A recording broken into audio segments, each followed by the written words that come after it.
إن الحمد لله نحمده ونستعينه ونستغفره ونعوذ بالله من شرور أنفسنا وسيئات أعمالنا من يهد الله فلا مضل له ومن يضلله فلا هادي له أشهد أن لا إله إلا الله وحده لا شريك له وأشهد أن محمدا عبده ورسوله لا نبي ولا رسول بعده قال الله تعالى في كتابه الكريم أعوذ بالله من الشيطان الرجيم يا أيها الذين آمنوا اتقوا الله حق تقاته ولا تموتن إلا وأنتم مسلمون فإن أحسن الكلام كلام الله وخير الهدى هدى محمد صلى الله عليه وسلم وشر الأمور محدثاتها فإن كل محدثة بدعة وكل بدعة ضلالة وكل ضلالة في النار. Alhamdulillah, kita lanjutkan kajian kita para jemaah yang dirahmati oleh Allah Subhanahu wa taala. Kita bersyukur Allah masih berikan kesempatan kepada kita untuk belajar, untuk talabul ilm. Karena kita sebagai seorang muslim ini selain kesibukan kita dengan urusan dunia, pekerjaan, urusan keluarga, masyarakat dan yang lain sebagainya, kita butuh, hati kita butuh disiram dengan ilmu. Alhamdulillah, di masjid ini ada kajian-kajian sebagai nasihat-nasihat kita, sebagai siraman bagi hati kita agar tidak terlalu kering. Salawat dan salam semoga senantiasa terlimpahkan kepada Nabi Muhammad sallallahu alaihi wasallam. Para jemaah yang dirahmati oleh Allah Subhanahu wa taala, kita lanjutkan. Kita sampai di hadis yang ke-127. Sebenarnya jadwalnya Pak Zainal, karena Pak Zainal kelelahan, capek tadi malam, jadi kemarin habis keliling kata beliau. Dan saya nggak baca WA sebenarnya. Tadi malam ini mobil macet di Krai, kemudian ngurusi itu segala macam. Setelah pulang dari Krai jam 8:30, jam 9, saya belajar, saya baca hadis, khawatir Pak Zainal nggak bisa. Ternyata tadi jam 3, jam 3:30 baca WA, tembus. Pak Zainal kecapean keliling ke PCM. Kita lanjutkan. Kita sampai hadis 127. Hadis ini diriwayatkan oleh Abu Hurairah radhiyallahu anhu. Rasul sallallahu alaihi wasallam bersabda, "Al-imanu bid'un wa sab'un au bid'un wa sittuna syu'bah." Iman itu mempunyai 70 atau 60 lebih cabang. Fa afdaluha qaulu la ilaha illallah. Dan yang paling utama, yang paling tinggi adalah ucapan la ilaha illallah. Wa adnaha imatatul adha 'anil thariq. Dan yang paling rendah keimanan tersebut adalah menyingkirkan gangguan dari jalan. Wal haya'u syu'batun minal iman. Sedangkan atau perasaan malu, rasa malu itu termasuk salah satu cabang dari iman. Jadi Rasul sallallahu alaihi wasallam menyebutkan yang paling tinggi la ilaha illallah, yang paling rendah keimanan kita adalah menghilangkan, menyingkirkan gangguan dari jalan. Dan malu dan rasa malu ini salah satu cabang dari keimanan kita. Kemudian para jemaah yang dirahmati oleh Allah Subhanahu wa taala, hadis ini sahih diriwayatkan oleh Bukhari dan Muslim. Yang pertama, Rasul sallallahu alaihi wasallam menjelaskan bahwa iman itu banyak cabangnya, bahkan sampai 70 lebih cabang, yaitu antara 73 sampai 79 cabang. Tapi cabang yang paling utama adalah la ilaha illallah. La ilaha illallah. Karena kalimat ini kalau ditimbang para jemaah, ini pastinya lebih berat daripada bumi dan langit.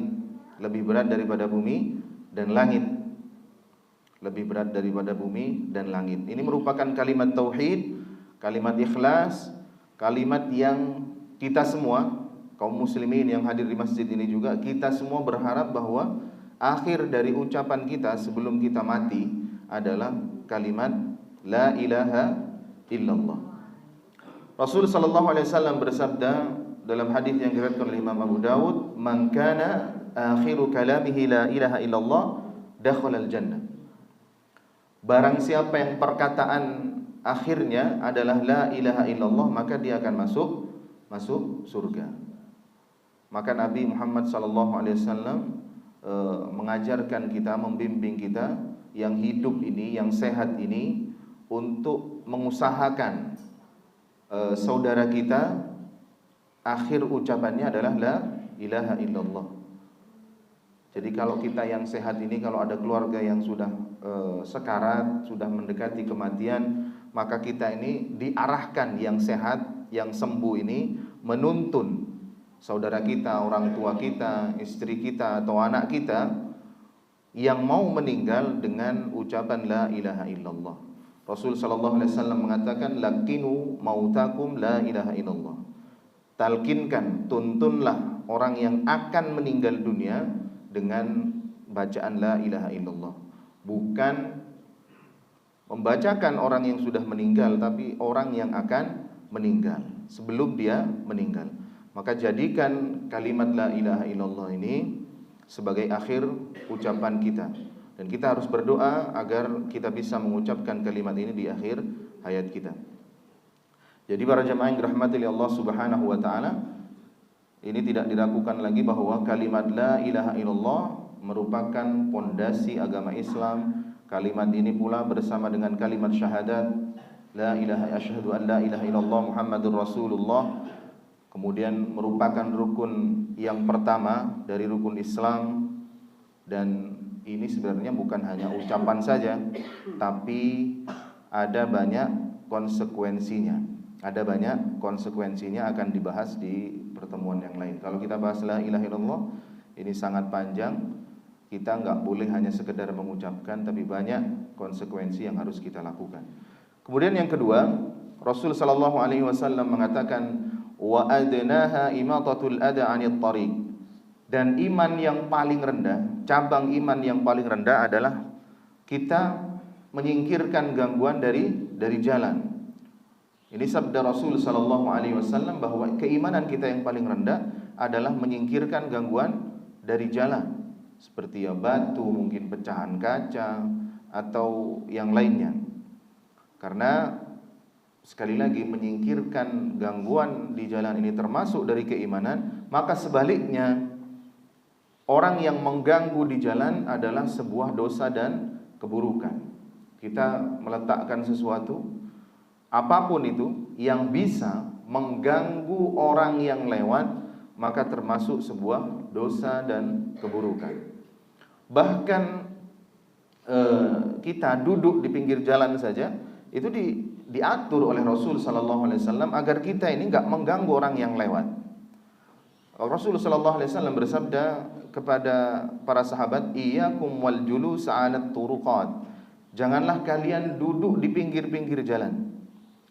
Faqalu ma lana buddu innama hiya majalisuna natahaddatsu fiha.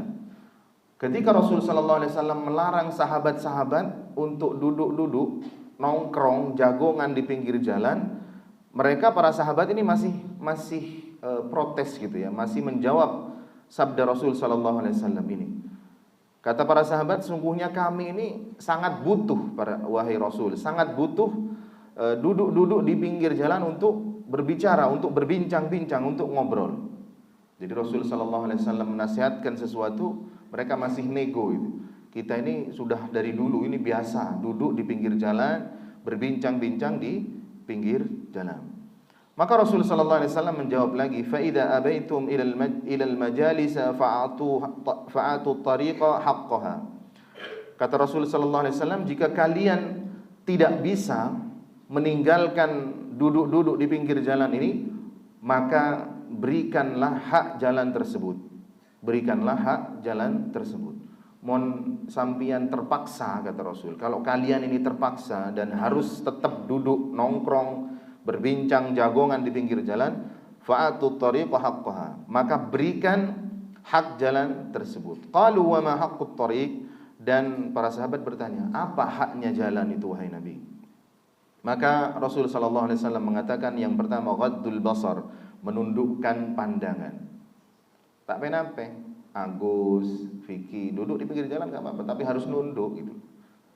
Enggak usah lewat nyurvei yang lewat-lewat. Oh, ini si fulan, ini pakai baju ini, oh rambutnya merah, dan seterusnya dan seterusnya.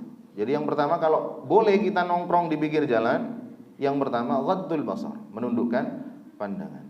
Yang kedua waqaful adha, dan tidak mengganggu, tidak menyakiti orang-orang yang lewat. Kemudian ya tidak mengganggu, yang kedua, tidak mengganggu. Boleh nongkrong di pinggir jalan, tapi ketika ada orang yang lewat itu terganggu, jangan dilakukan. Jangan dilakukan. Jadi yang pertama tundukkan pandangan, yang kedua adalah tidak mengganggu orang yang lewat, waraddus salam. Kemudian yang ketiga adalah menyebarkan salam. Kemudian yang keempat wa amrun bil ma'ruf wa nahyun 'anil munkar. Kira-kira bisa enggak kita nongkrong di pinggir jalan, duduk di pinggir jalan melakukan 4 hal ini? Yang pertama tundukkan pandangan, enggak usah terlalu survei-survei yang lewat. Kemudian yang kedua tidak mengganggu. Kemudian yang ketiga ucapkan salam. Kalau ada saudara kita yang lewat, assalamualaikum, assalamualaikum. Kemudian yang keempat wa amru bil ma'ruf wa nahyun 'anil munkar. Jadi memerintahkan yang baik dan mencegah kemungkaran. Ada yang lewat, kita bejeng, entan kian bejeng, bisa enggak gitu? Enggak bisa.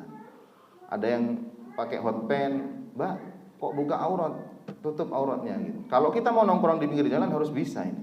4 hak ini harus kita lakukan. Ya tak bisa. Ya ini kan perintah dari Rasul sallallahu alaihi wasallam, syarat dari Rasul sallallahu alaihi wasallam kalau kita mau nongkrong, duduk-duduk jagongan di pinggir jalan.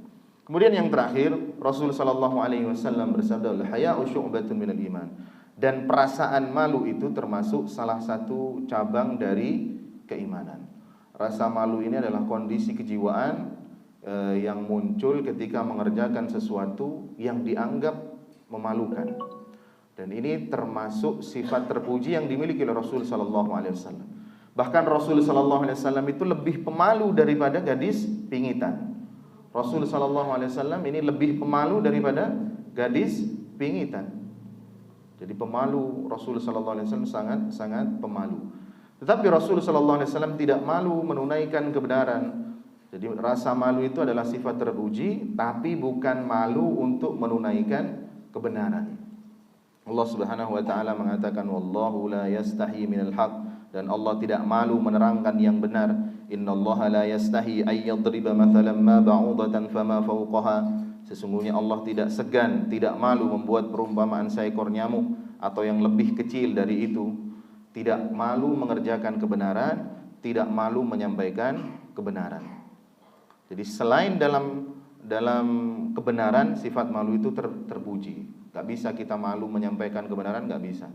Jadi selain untuk itu, sifat malu itu terpuji. Jadi sebaiknya orang yang tidak kenal rasa malu, tidak pernah peduli dengan ucapan dan tindakannya, maka Rasul sallallahu alaihi wasallam mengatakan dalam hadis yang diriwayatkan oleh Bukhari, "Inna mimma adrakan nasu min kalamin nubuwah al-ula." Sesungguhnya di antara yang didapatkan oleh orang-orang pada masa kenabian sejak dulu kala, "Idza lam tastahyi fasna' ma syi'ta." Jadi sejak nabi-nabi dulu mereka semua berpesan, "Idza lam tastahyi fasna' ma syi'ta." Jika kamu tidak merasa malu, maka buatlah, bekerjalah, lakukan sesuka hatimu. Mau ngapain aja terserah. Kalau kita enggak punya rasa malu.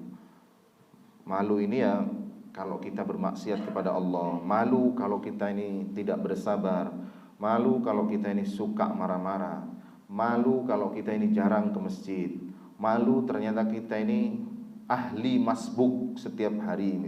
Malu ini kalau kita jarang baca Al-Quran, malu itu kalau kita nggak nutup aurat, dan seterusnya dan seterusnya. Malu itu ditempatkan pada tempatnya. Tapi kalau urusan kebenaran ya disampaikan. Malu ketika kita nggak bisa berbakti kepada orang tua, ternyata orang tua kita terlantar, nggak bisa bantuin, dan seterusnya dan seterusnya. Jadi semua yang kita jelaskan tadi, ketiga-tiganya masuk dalam keimanan atau bagian dari keimanan kita kepada Allah Subhanahu wa taala. Semoga Allah Subhanahu wa taala memberikan kepada kita kekuatan iman dan kita mati dalam keadaan beriman kepada Allah Subhanahu wa taala. Subhanakallahumma bihamdika asyhadu an la ilaha illa anta astaghfiruka wa atubu ilaik. Assalamualaikum warahmatullahi wabarakatuh.